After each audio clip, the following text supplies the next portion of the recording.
I also want him abandoned by everyone, just like I was, isolated and helpless, forced to bear all the pain alone. And in the end, I want him unable to stay in this capital anymore, with nowhere left to go, forced to flee the place that left him covered in wounds. Only then can the hatred in my heart be eased. Only then will he truly understand how much damage his actions caused me back then. Anna nodded, half understanding and half confused. She said nothing more and simply stayed quietly by my side. Jack going to the army did surprise me a little.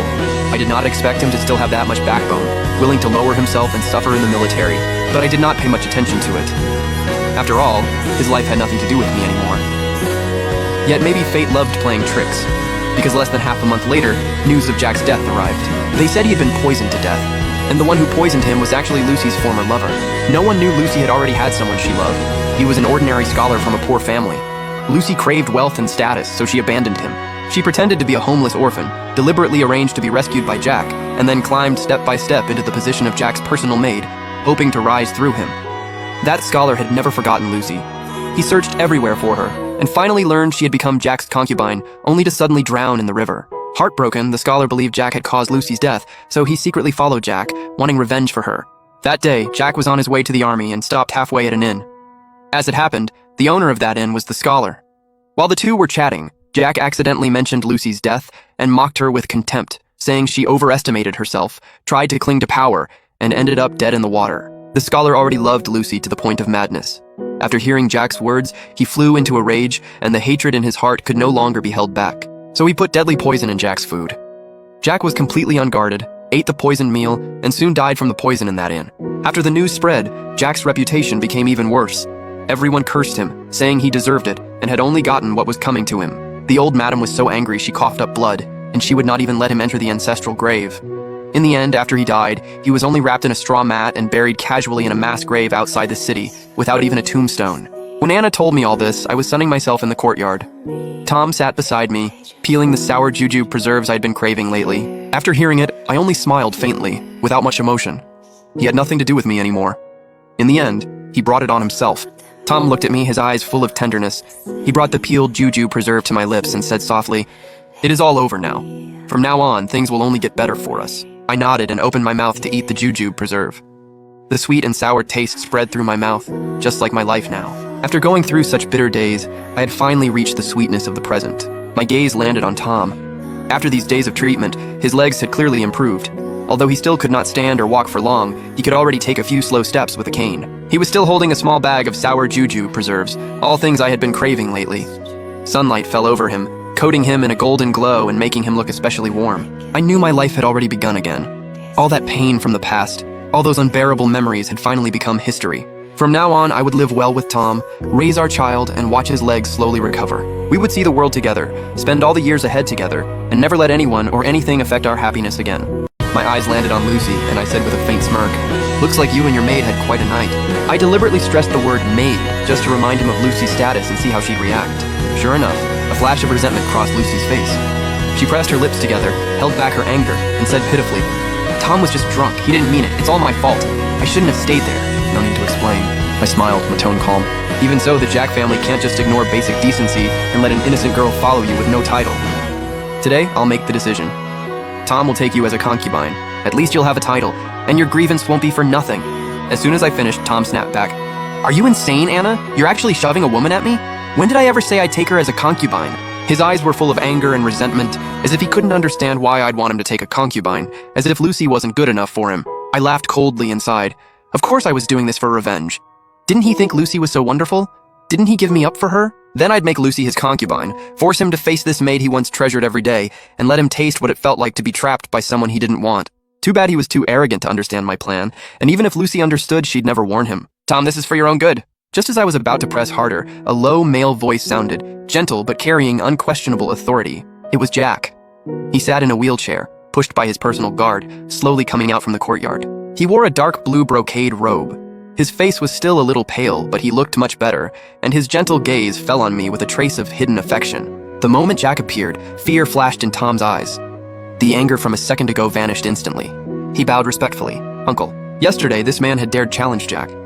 Now he looked like a mouse that had just seen a cat. I knew something must have happened between them, but I couldn't be bothered to dig into it. I just looked at Jack. I wanted to see how he would handle it. Jack gave me a gentle smile, then turned to Tom. "She is your elder, Arranging a concubine for you is her way of caring for her nephew.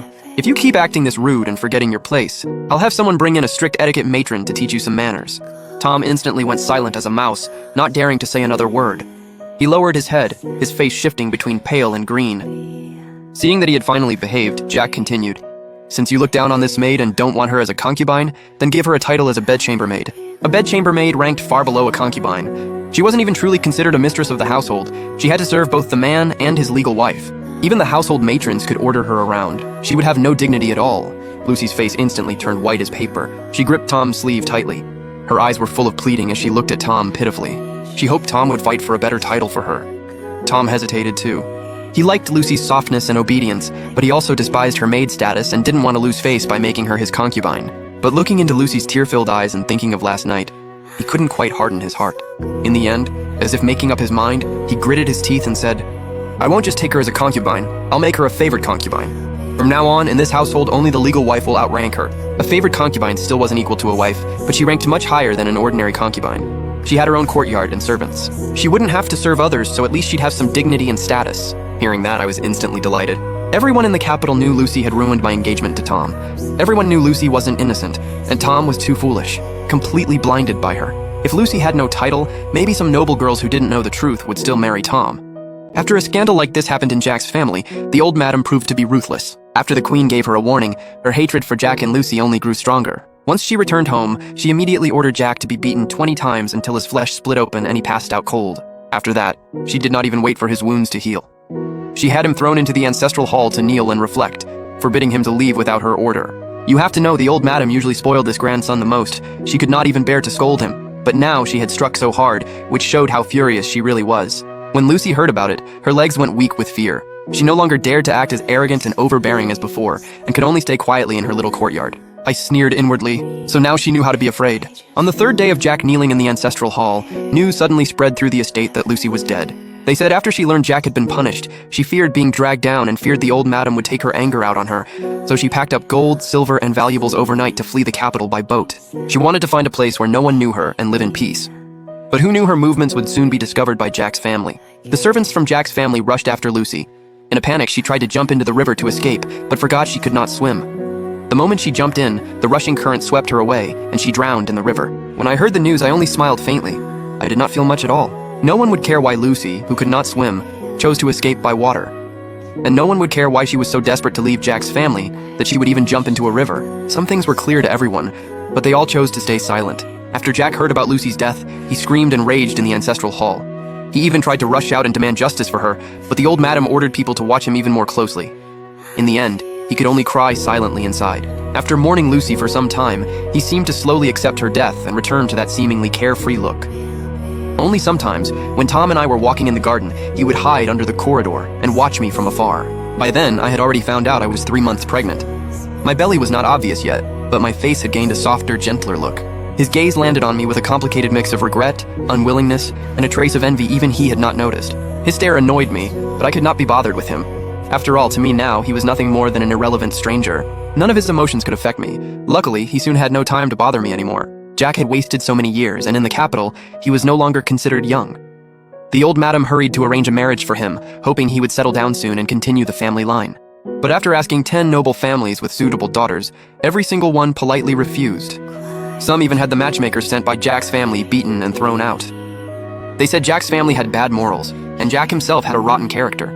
Even if their daughters never married, they would never marry someone like him. Jack's face turned terrifyingly dark.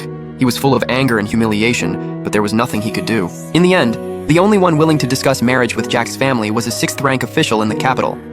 He had a daughter, but she was simple-minded and had never understood even basic social manners since childhood. That official saw Jack's family was powerful, so he wanted to use this marriage to cling to them and make his own career smoother. After the news spread, Jack became the laughingstock of the entire capital. His situation was even more pathetic than mine back when he broke off our engagement again and again. He finally could not stand the humiliation and mockery anymore, so he decided to pack his things and leave the capital for the army. He said he would make a name for himself and make everyone who looked down on him regret it. When Jack's family saw him off, I did not go. Anna saw me sitting calmly by the window, sewing tiger head shoes for the baby in my belly, and could not help asking, "Miss? I thought your revenge was to make Jack regret everything, make him realize how good you were, and make him spend his whole life in pain after losing you." but now you have made him this miserable. It is not quite what I imagined. I smiled, my needlework never stopping, and said calmly, "Silly girl. You think a woman's greatest revenge is to stop loving that man, make him regret it, and make him think of you forever. But so what? When he never loved you before and humiliated you in every way, would he really cherish you after losing you? Would he regret it for the rest of his life? It is nothing but fake affection for a moment. Before long, he will forget you and start a new life." I paused, then continued. "The revenge I want is for him to taste, little by little, every hardship I suffered and every pain I endured. I want him to waste away his best years just like I did back then, going from youth and beauty to being unwanted. I want him drowned in rumors, mocked and judged by the entire capital like I once was.